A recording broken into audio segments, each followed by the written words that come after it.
Doctor Baba Saheb Ambedkar open university.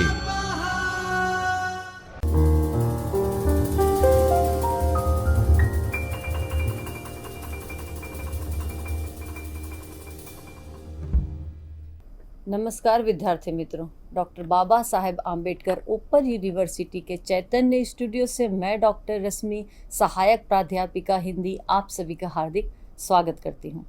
विद्यार्थी मित्रों, आज की कक्षा में हम HND-MJ 102 हिंदी उपन्यास में इकाई 12 तमस, देशकाल और वातावरण भाग 2 का अध्ययन करेंगे।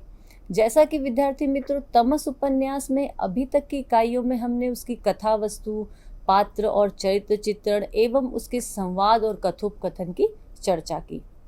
इकाई 12 तमस, देशकाल और वातावरण भाग 1 में हमने उपन्यास के अंदर निहित आंतरिक वातावरण की बात की।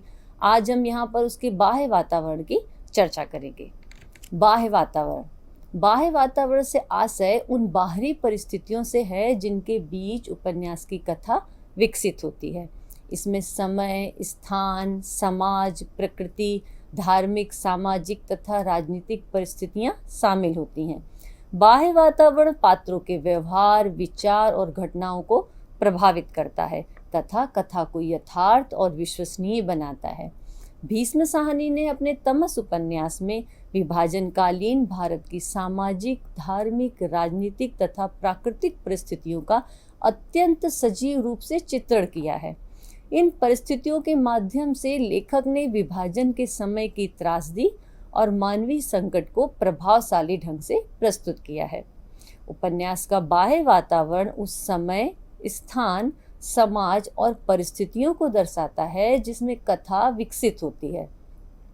इसमें भौगोलिक, ऐतिहासिक, सामाजिक और सांस्कृतिक तत्व भी शामिल होते हैं जो पात्रों और घटनाओं को प्रभावित करते हैं। बाह्य वातावरण में स्थान जैसे गांव, शहर या जंगल, समय जैसे प्राचीन या आधुनिक युग, समाज की रीति रिवाज और राजनीतिक पृष्ठभूमि का समावेश होता है। विद्यार्थी मित्रों, यह कथा को विश्वसनीय बनाता है और पात्रों के व्यवहार तथा विचारधारा को आकार देता है।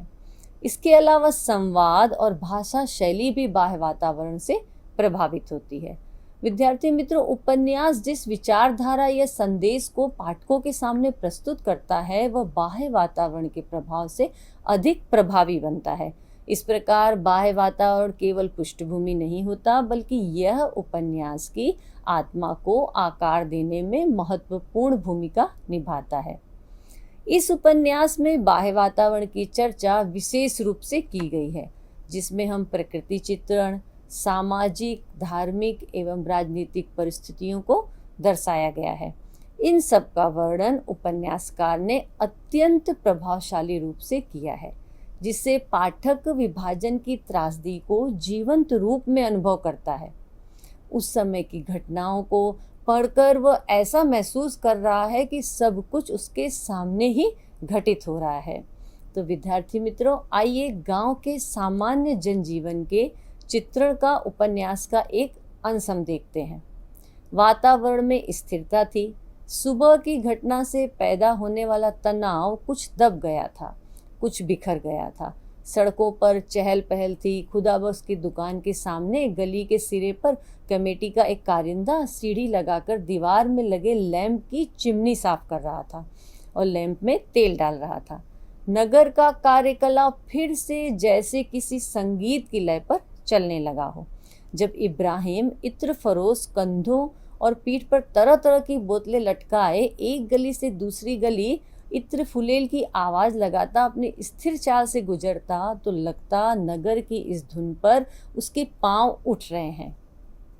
इसी धुन पर औरतें अपने घड़े लेकर गली के नल पर जाती। इसी धुन की लय पर सड़कों पर तांगे चलते। इसी धुन पर बच्चे स्कूल जाते। लगता शहर का सारा व्यापार किसी मीठी सहज धुन पर चल रहा है। लगता था ऐसा कि इसकी एक कड़ी टूटेगी तो साज के सारे तार टूट जाएंगे, या यूँ कहें कि शहर की सभी क्रियाएं मिलकर किसी सतत संगीत का निर्माण करती हैं जो शहर के दिल की धड़कन के साथ साथ बजता रहता है। विद्यार्थी मित्रों, शहर में लोग जवान होते हैं तो इसी लय पर, बूढ़े होते हैं तो इसी लय पर। इस पर पीढ़ियां अपना जीवन व्यतीत करती जाती हैं। आप इसे संगीत कह लीजिए या नाजुक सा संतुलन, जिसमें व्यक्तियों के आपसी रिश्ते, जन समूहों के आपसी रिश्ते विशेष धारा पर स्थिर हो चुके हैं। उपर्युक्त अंश में गांव या छोटे नगर के जनजीवन का अत्यंत मनोहारी चित्रण किया गया है। विद्यार्थी मित्रों, यह चित्रण केवल दृश्यात्मक नहीं है, बल्कि इसमें एक गहरी लयात्मकता भी समाई हुई है, जो समाज के संतुलन और निरंतरता को दर्शाती है। प्रस्तुत अंश के माध्यम से हमें सामाजिक सामंजस्य और लयबद्धता दिखाई देती है। ऐसा लगता है कि गांव के जीवन को किसी संगीत की लय से जोड़ दिया गया है, जिससे यह स्पष्ट होता है कि वहाँ के दैनिक कार्य व्यापार में एक सहज प्रवाह है।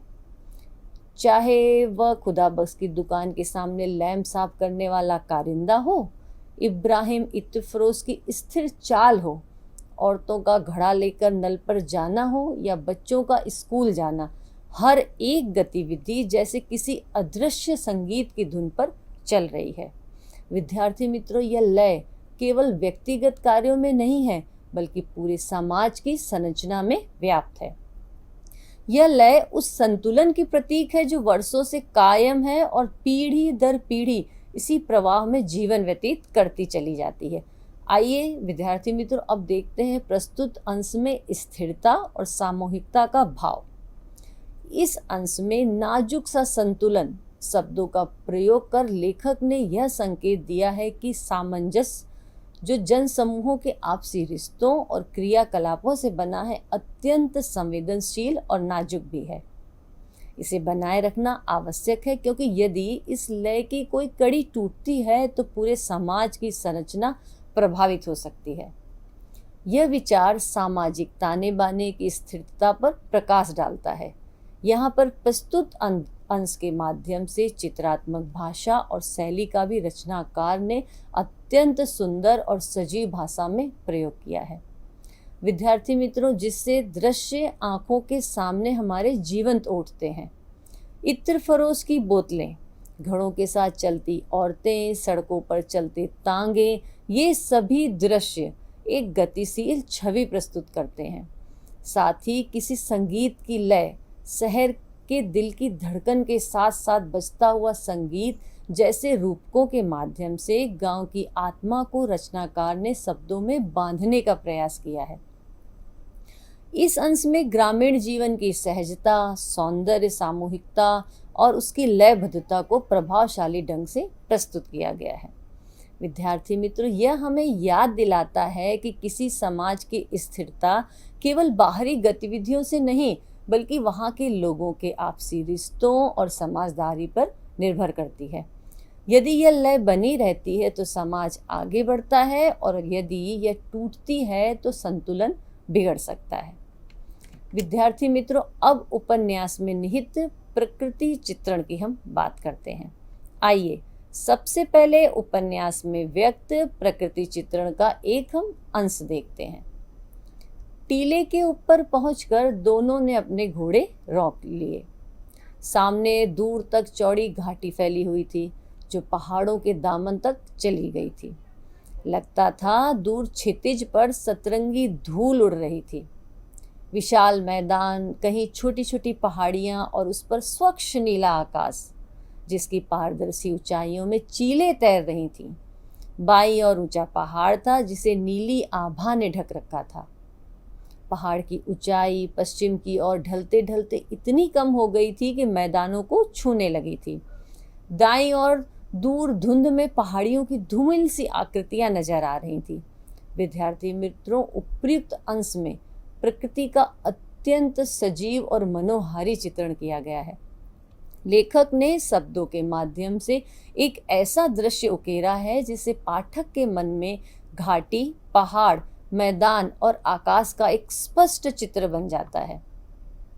प्रस्तुत अंश के माध्यम से प्राकृतिक सौंदर्य का सजीव वर्णन यहाँ पर रचनाकार करते हुए कहते हैं कि अंश प्राकृतिक दृश्यों की भव्यता को दर्शाता है। चौड़ी घाटी पहाड़ों के दामन तक चली गई थी। सतरंगी धूल, स्वच्छ नीला आकाश और चीलें तैर रही थी जैसे विवरण पाठकों के मन मस्तिष्क में एक चित्र खींचते हैं।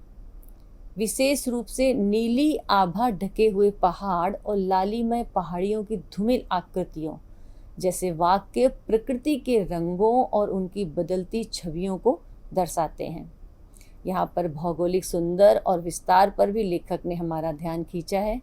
विद्यार्थी मित्रों, इस वर्णन में 3 भौगोलिक दिशाओं, बाईं ओर ऊंचा पहाड़, दाईं ओर धुंधली पहाड़ियाँ और सामने फैला हुआ विस्तृत मैदान का उल्लेख दृश्य को व्यापकता दिया गया है। इससे यह अनुभूति होती है कि दृश्य केवल स्थिर नहीं है बल्कि एक गतिशील परिवेश से भरे हुए हैं, जहाँ विभिन्न तत्व अपने विशेष स्वरूप में मौजूद हैं।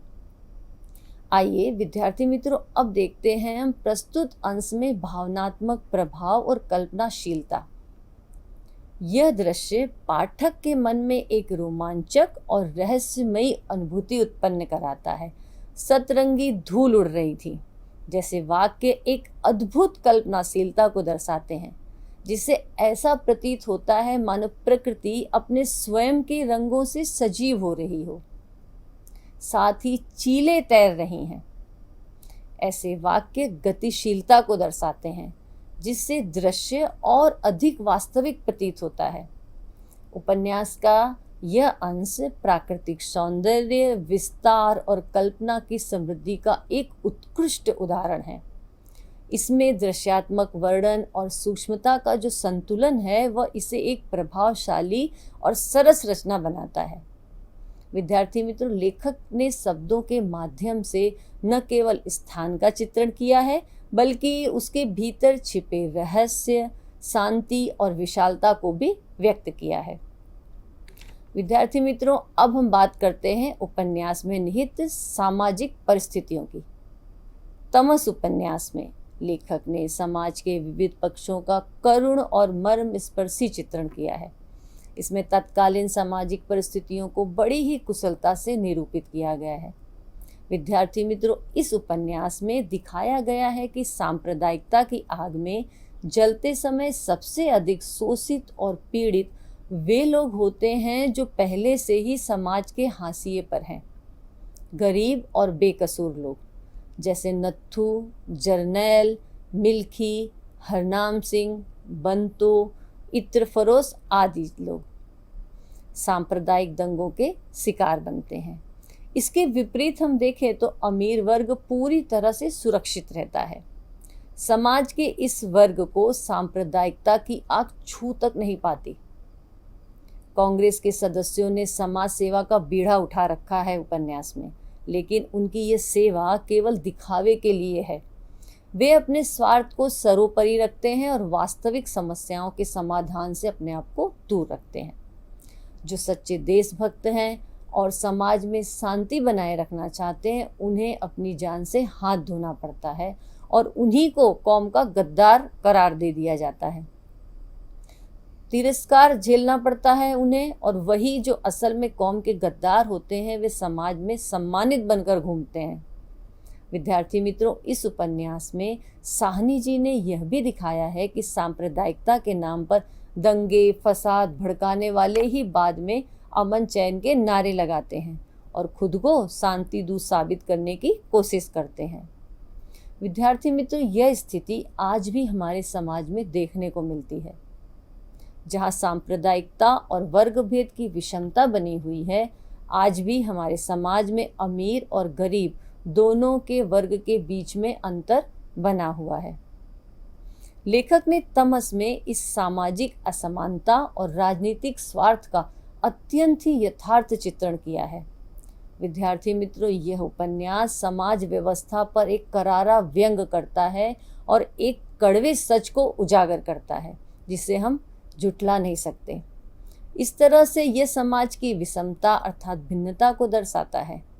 आज भी समाज में यह विषमता देखने को मिलती है, जहां गरीब और कमजोर वर्ग संघर्ष करते हैं और उच्च वर्ग अपनी स्थिति को सुरक्षित रखता है। विद्यार्थी मित्रों, अब हम तमस में उत्पन्न धार्मिक परिस्थितियों पर एक नजर डालते हैं। तमस उपन्यास में धार्मिक परिस्थितियां मुख्य प्रतिपाद्य के रूप में उभरती हैं। इसमें धर्म के नाम पर होने वाले भीषण रक्तपात, लोगों की धर्म संबंधी मिथ्या धारणाएं और अंधविश्वास का यथार्थ चित्रण किया गया है। यह उपन्यास दर्शाता है कि कैसे धर्म मनुष्य को प्रेम और सद्भाव की ओर ले जाने के बजाय घृणा और क्रूरता का कारण बन जाता है। विद्यार्थी मित्रों, साहनी जी ने धार्मिक उन्माद और दंगों की विभीषिका को इतनी मार्मिकता से चित्रित किया है कि पाठक स्वयं को उन घटनाओं के बीच खड़ा महसूस करता है। निर्दोष लोगों का मारा जाना, घरों का जलाया जाना, स्त्रियों और बच्चों की चीखें, इन सब का वर्णन हृदय को झकझोर कर रख देता है। भीषण रक्तपात के बाद उत्पन्न वातावरण की भयानकता और डर उपन्यास के शब्दों में स्पष्ट दिखाई देती है। चारों ओर जलते हुए मकान, खून से सनी गलियां और शवों के बीच पसरा हुआ सन्नाटा सांप्रदायिकता की भयानक सच्चाई को उजागर करता है। लेखक ने यह दिखाया है कि धर्म का दुरुपयोग समाज को किस तरह से विनाश की ओर धकेल सकता है। विद्यार्थी मित्रों, आइए इसी घटना को बताता हुआ उपन्यास का एक अंश हम देखते हैं।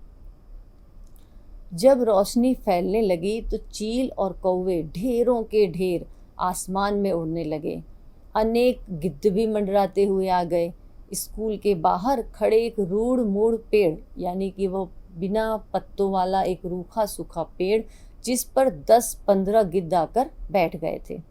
छोटे छोटे सिर, बड़ी बड़ी पीली चोंचें, कुछ गिद्ध तो कुएं की जगत पर भी आ बैठे थे, जहां लाशें फूलने लगी थी और फूल फूल कर कुएं के मुंह तक पहुंचने लगी थी। घरों की मुंडेरों पर भी जगह जगह गिद्ध आकर बैठ गए थे। गलियां सुनसान पड़ी थीं, बिखरी लाशें गांव के सन्नाटे को और भी गहरा बना रही थीं। विद्यार्थी मित्रों, अब गांव की गलियों में कोई धीरे से भी चलता तो उसके पैरों की चांप गूंजती थी।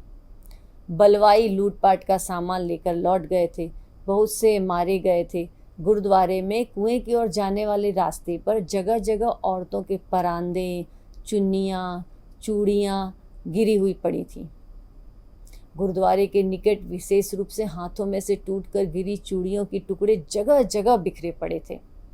विद्यार्थी मित्रों, गलियों में टूटे खाली संदूक, कनस्तर, खाटें लूटपाट की कहानी कह रहे थे। मकानों के किवाड़ कहीं अधखुले तो कहीं टूटे पड़े थे। जगह जगह उस आंधी के निशान थे जो रात भर चल रही थी।